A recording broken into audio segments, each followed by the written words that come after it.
In this video, we're going to be talking about a dividend stock, and this is actually a dividend king that a lot of people are probably invested in.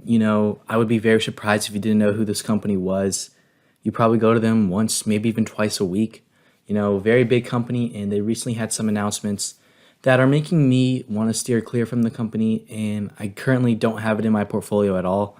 It was a stock that whenever I did come down to building my portfolio, I looked very deep into it and I wanted to see if it was right for me, but I decided that it wasn't a good investment. And ever since the past few weeks and the past month alone, I'm very glad I did not invest in this company. But let's go ahead and talk about it. But before we do that, I ask if you enjoy this type of content that you subscribe to the channel, you turn on post notifications so that you don't miss out on any future videos and all that good stuff. Thank you for stopping by. Give the video a thumbs up and let's go ahead and get straight into it. So the stock we are going to be talking about today is Target, ticker TGT.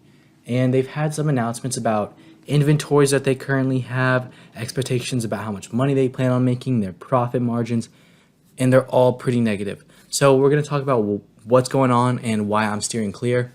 And I kind of want to stress, this is not me saying that Target is a terrible company, and I'm not saying that Target is such a big company that I don't expect them to not fail. But I kind of do believe that. I think Target is too big to just completely fall under, especially in a short period of time. If it takes years upon years, it is possible. But I have a lot of kind of theses and consensuses as to why I don't think Target is a good investment. But let's go ahead and talk straight into it. So over the past year alone, Target is down almost 33%. Over the past 3 months, they're down 25%. And over the past month, they're down 31%. Going from $220 a share, falling in one day to 156, seeing an incredible decrease in stock price. Let's go ahead and talk about some key statistics on the company.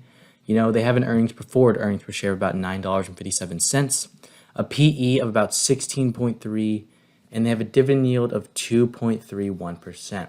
Their market cap's about $74 billion, which has dramatically decreased over the past few weeks, simply because of what we've seen in the stock price.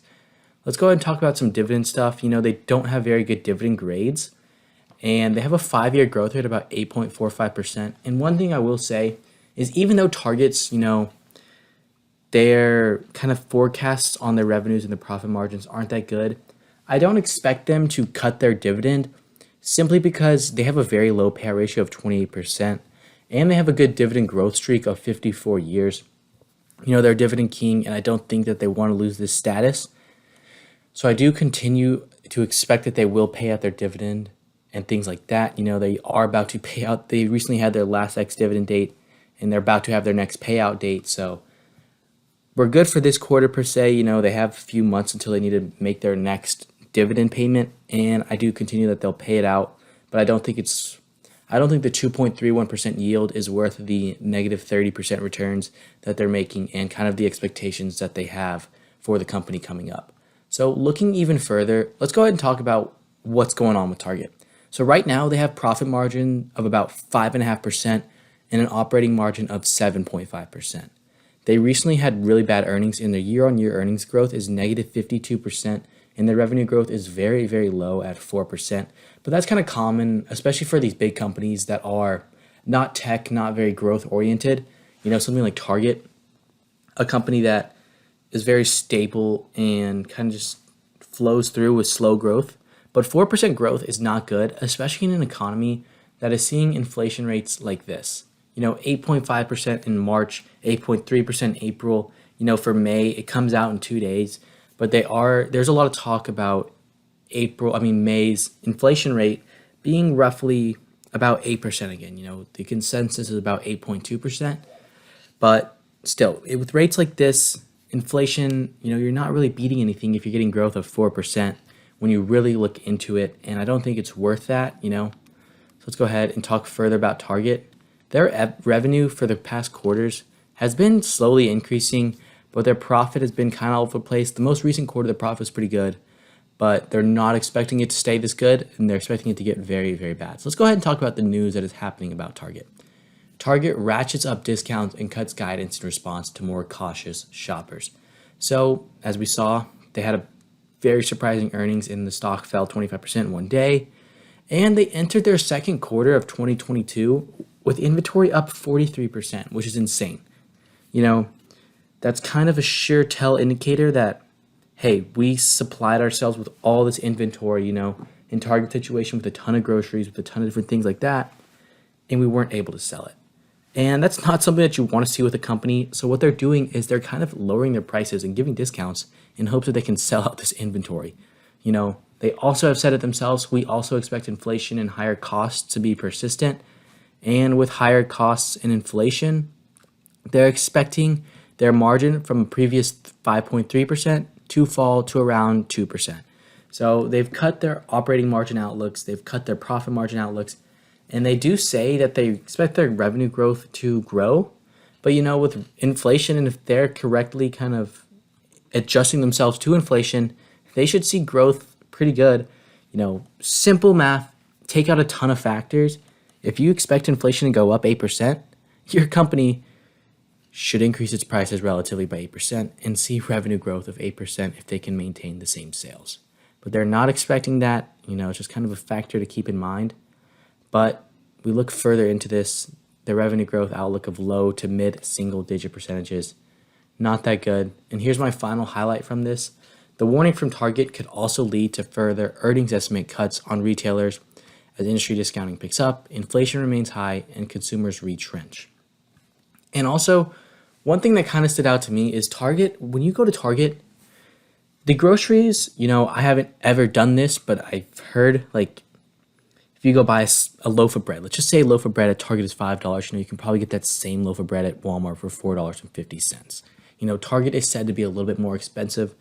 And with inflation really high and a lot of people kind of just becoming more educated on this type of stuff, I wouldn't be surprised. And I mean, I myself do it. I go to Walmart and I know that they say Target has some better, higher quality things sometimes, but I'd rather save my money and go to Walmart and buy pretty much the exact same thing for a little bit cheaper and save my money than go to Target and spend more. And I think a lot of people are going to shift from potentially going to Target and buying things whenever inflation is high and they want to save their money and switching over to cheaper substitutions such as Walmart. So keep that in mind. That's one thing that kind of struck me when I really was thinking about everything about Target. But especially if if they're saying themselves, hey, our earnings aren't going to be that good, well, analysts are going to decrease their ratings on the stock and it's not going to be good. But here's some more kind of targets and some key points. They said they will take a short-term hit to profits as they cancel orders and mark down unwanted merchandise. As we saw, they expect their margin rate to decrease to about 2%. And it's lower than the outlook that they gave less than 3 weeks ago. So they're continuing to decrease their outlooks, which is not a good thing. And they also reiterated its forecast for sales growth. And they did say that they expect margins and everything to kind of recover towards the second half of the year. But it's still something that I don't personally, if you invest in Target, this is not me hating on you, but this is just me saying my kind of bearish statement per se. I'm just staying away from it. I don't think it's worth it. But if we go look even further into Target, Analyst Ratings on their own website, they have about a 2.12, giving it a medium buy, but this is kind of not including the past few weeks of all the analyst news. Analysts have to cover the stock and kind of update themselves. But historical 5-year growth on the earnings per share has been 25%, and it just fell 50% year over year. So that's not a good thing to see, and the earnings estimates from people, analysts have all been pretty bad, in the negatives, the estimates that they're making in revisions. So that's not a good thing you want to see. And institutions right now aren't really liking the stock. In Q1 of 2022 alone, there's been a lot more selling pressure than buying pressure. And that's kind of what we're seeing, this overall trend of Target might not be the best investment right now. But that's just my bearish statement on Target. That's going to wrap it up for this video. So if you did enjoy it, make sure to give the video a thumbs up, subscribe to the channel if you're new, turn on post notifications so that you don't miss out on any future videos. And check out M1 Finance as well, using the link in the description down below. You get free money by signing up and depositing some money. It might be $50 to $100. So go check that out while you can and the promotion lasts. But thank you for making it to the end, and I will see you at the next video.